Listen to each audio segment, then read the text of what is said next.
Hey, what's up you guys? It's Dorothy and welcome back to my channel. In today's video, we're going to go into part 2 of chapter 23.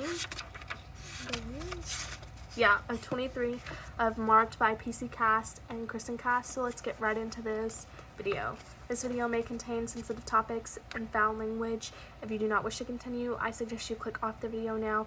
You have been warned. Aaron and Shawnee snorted, but we ignored them. Okay, now turn clockwise and I'll finish with your back, I told him. He turned and I continued. My grandma always uses lavender in all her smudge sticks. I'm sure part of the reason is she owns a lavender farm. Cool, Stevie Ray said. Yeah, it's an awesome place. I smiled over my shoulder at her, but I kept smudging Damien.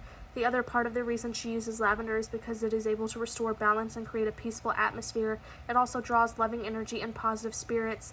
I tapped Damien's shoulder so he'd turn around. You're done. Then I moved around the circle to Shawnee, who was representing the element of fire, and I began smudging her. Positive spirits, Stevie Ray said, sounding young and scared. I didn't know we'd be calling anything more than the elements to the circle. Please, just please, Stevie Ray, Shawnee said, frowning through the smoke to Stevie Ray. You cannot be a vampire and be afraid of ghosts.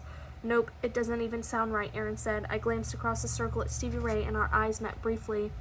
We were both thinking about my encounter with what might have been Elizabeth's ghost, but neither of us seemed willingly to talk about it. I'm not a vampire yet. I'm just a fledgling, so it's okay for me to be scared of ghosts. Wait, isn't Zoe talking about Cherokee spirits? They probably won't pay much attention to a ceremony done by a bunch of vampire fledglings whose non-Native Americanness outweighs our high priestess's Cherokee-ness 4-1, Damien said. I finished with Shawnee and moved on to Aaron. I don't think it matters that much what we are on the outside, I said instantly, feeling the rightness of what I was saying. I think what matters is our intent. It's kind of like this. Aphrodite and her group are some of the best-looking, most talented kids at the school, and the Dark Daughters should be an awesome club, but instead we call them hags, and they're basically a bunch of bullies and spoiled brats. Wonder how Eric fit into all of that. Was he really just whatever about the group, like he told me, or was he into more deeply than that, as Aphrodite implied? Or kids who have been bullied into joining and who were just along for the ride, Aaron said. Exactly. I mentally shook myself. Now was not the time to daydream about Eric. I finished smudging Aaron and walked over to the stand in the front of Stevie Ray. What I mean is that I think the spirits of my ancestors can hear us, just like the spirits of the sage and lavender are working for us. But I don't think you have anything to be afraid of, Stevie Ray. Our intention is not to call them here so that we can use them to kick Aphrodite's ass. I paused in my smudging and added, even though the girl definitely needs a good ass kicking, and I don't think there will be any scary ghosts hanging around tonight, I said firmly, then handed Stevie Ray the smudge stick and said, okay, now you do me. She began mimicking my actions, and I relaxed into the familiar sweet smoke as I drifted around me.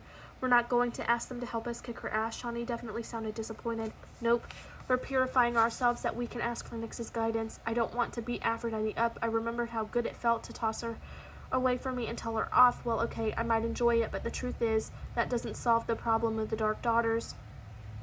Stevie Ray was done smudging me, and I took the stick from her and carefully rubbed it on the ground. Then I returned to the center of the circle where Nala was curled up contently in a little orange ball beside the spirit candle. I looked around at my friends. It's true that we don't like Aphrodite, but I think it's important not to focus on negatives, like kicking her ass or pushing her out of the Dark Daughters. That's what she would do in our place. What we want is what's right, more like justice than revenge. We're different from her, and if we somehow manage to take her place in the Dark Daughters, that group will be different too. See, that's why you'll be the High Priestess, and Aaron and I will just be very attractive sidekicks, because we are shallow and we just want to knock her bobblehead off her shoulders, Shawnee said while Aaron nodded. Positive thoughts only, please, Damien said sharply. We're in the middle of a purification ritual. Before Shawnee could say anything more than glare at Damien, Stevie Ray chirped, Kay, I'm thinking only positive things, like how great it would be if Zoe was leader of the Dark Daughters. Good idea, Stevie Ray, Damien said. I'm thinking the same. Hey, that's my happy thought too, Aaron said. Peter Pan with me, twin, she said to Shawnee, who stopped scowling at Damien and said, you know, I'm always happy. I'm always up for some happy thoughts. And it would be a damn nice if Zoe was in charge of the Dark Daughters and on her way to being High Priestess for real. High Priestess for real. I wondered briefly whether it was a good or bad thing that those words made me feel as if I might need to puke. Again, sighing, I lit the purple candle. Ready, I asked the four of them. Ready, they said together. Okay, pick up your candles. without hesitating, which meant I also wasn't giving myself time to chicken out. I carried the candle over to Damien. I wasn't experienced and brilliant like Nefret or seductive and confident like Aphrodite. I was just me, just Zoe, the familiar stranger who had gone from being an almost normal high school kid to truly unusual vampire fledgling. I took a deep breath. As my grandma would say, all I could do was try my best. Air is everywhere, so it only makes sense that it is the first element to be called into the circle. I ask you that you hear me, air, and I summon you to the circle. I lit Damien's yellow candle with my purple one, and instantly the flame began to flicker crazily. I watched Damien's eyes get big and round and started looking as wind suddenly whipped in my mini world around our bodies, lifting our hair and brushing softly against our skin. It's true, he whispered, staring at me. You can actually manifest the elements. I'll be right back.